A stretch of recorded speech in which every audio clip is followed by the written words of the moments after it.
नमस्कार, मैं doctor Manju Jain, retired associate professor from essential degree college Kanpur. मैं पिछले कई सप्ताह से प्रेरणादायक कहानी मेरी जुबानी नामक शीर्षक के अंतर्गत कुछ सीख देने वाली, कुछ प्रेरणा देने वाली कहानियाँ का संग्रह आप तक पहुँचाती हूँ।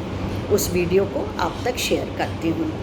तो आप जानते ही हैं कि प्रेरणादायक कहानी या सीख देने वाली कहानियाँ हमारे जीवन में बहुत ज़्यादा महत्वपूर्ण हैं।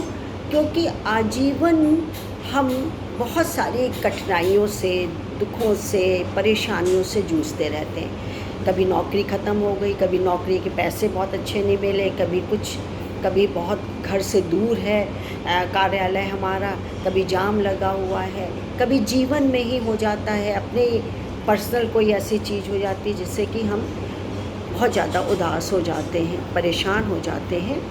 तो हमें प्रेरणादायक कहानी ही ये सीख देती है कि जब कभी भी विपरीत परिस्थितियाँ हों, आपके अनुकूल ना हो या आपको सफलता मिल रही है तो आप उसमें डगमगाएं नहीं, विचलित ना हो।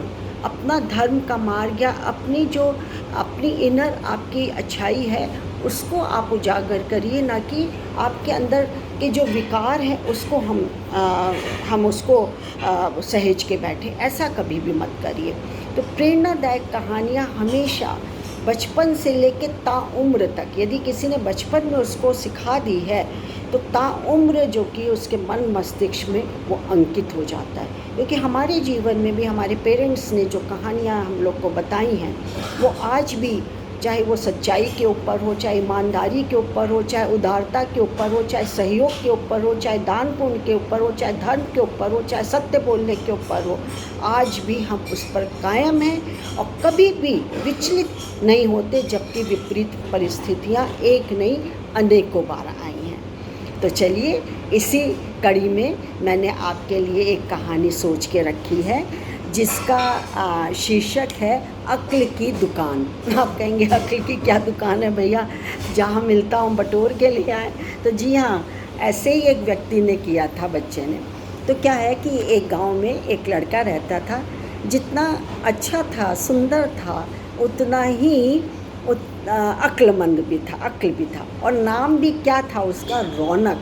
या रौनक जानते हैं ना? रौनक वो होती है जो चेहरे की या शरीर की आभा है, कांति है हमारे, या हमारे जो विचार हमारे फेस पे या शरीर पे आ जाते हैं, है ना, अच्छे विचार आ जाते हैं, एक गरिमा होती है। उसी से चेहरे पे, मोहरे पे, बातों में, विचारों में, थॉट्स में वो रौनक आ जाती। तो रौनक उसका नाम था, वैसे ही उसके विचार थे और वैसे ही वो अक्लमंद था।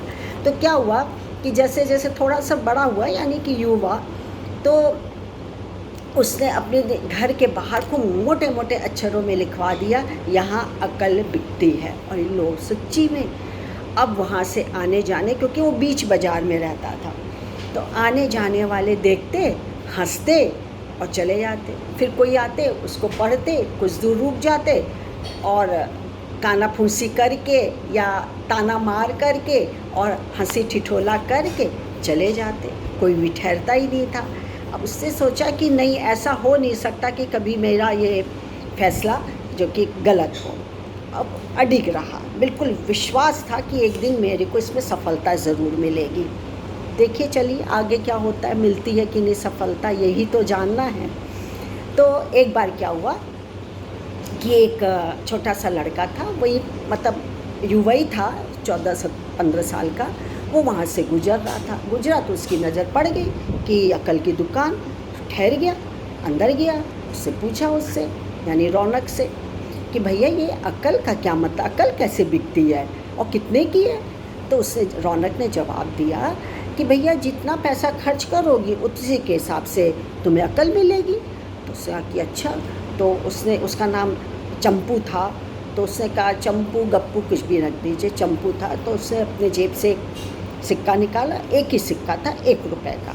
तो मेरे पास तो अभी कुछ है नहीं, ये है। तो बोला ठीक है, उसने ले लिया। तो उसने कहा कि अब मुझे अकल दीजिए। तो उसने एक पर्ची पे लिख करके दिया रौनक ने कि जब कभी भी दो व्यक्ति आपस में लड़ रहे हों तो वहाँ कभी रुकना मत, रुकने की बेवकूफ़ी मत करना, और बोल के दे दिया।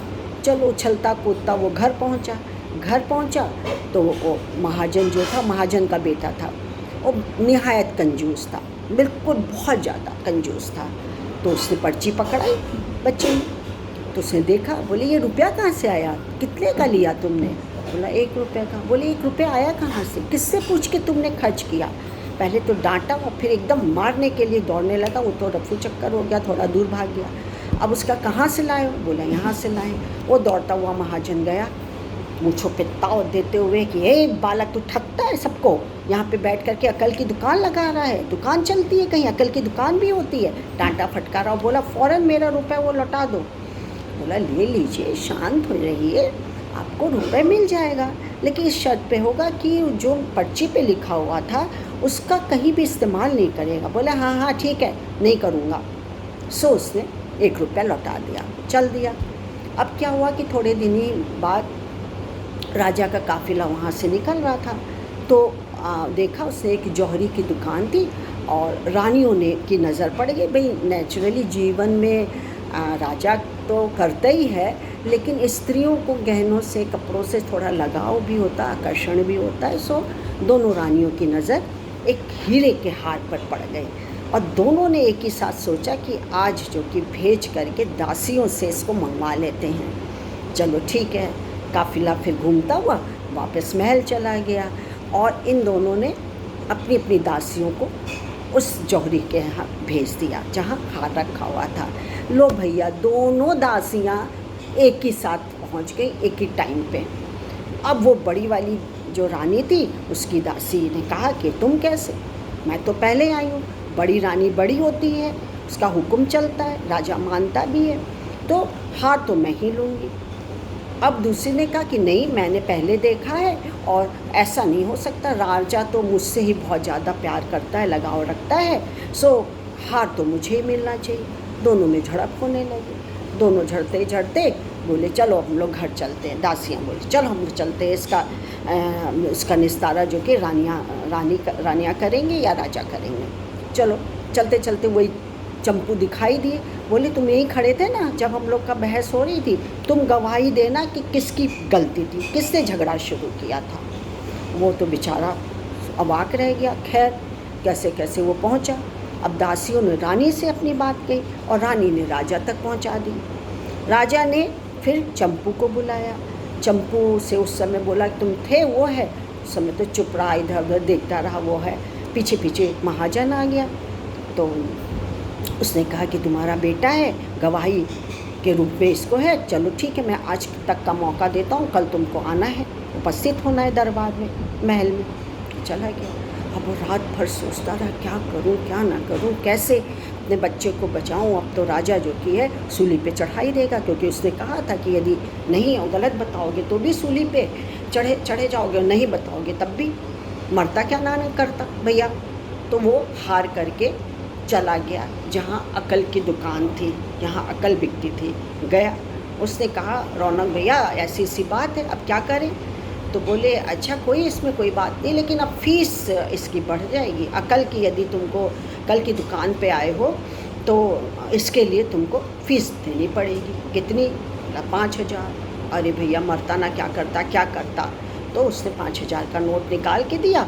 उसने कहा कि जब ये चंपू राजा के दरबार में गवाही के देने के लिए उपस्थित होगा तो ये पागलपन का नाटक करेगा, इधर उधर की बातें करेगा और अपना मुंह बिल्कुल भी नहीं खोलेगा कि कुछ भी बोल दिया, किसी के बीच में भी कुछ भी बोल दिया। उसने कहा ठीक है, चल दिया वो। तो जब दरबार में अगले दिन बुलाया गया तो वही उसने नाटक करना शुरू कर दिया, जैसे कि मानसिक रूप से विक्षिप्त हो, पागल हो। तो राजा ने कहा कि पागल की गवाही तो माने रखती नहीं है, तो इसलिए हम इसको छोड़ देते हैं। छोड़ दिया।